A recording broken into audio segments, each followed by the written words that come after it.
Hi, my name's Shaun and I'm a mask artist. I deliver various workshops with mask in video and new media, from lighting and sound design to stop motion and green screening to performance documentation and even a little bit of history. Video is a tool that allows us to share our point of view. Through the decisions we make behind the camera, we determine what the observer understands of our work. It's a tool that allows students to express complex ideas in a visual way.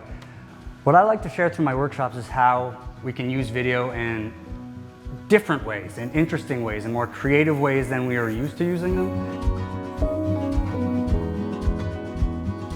One of the things I really like about this work is seeing the sense of exploration in students and watching them evolve in their way of thinking about video or any kind of new technology and new media.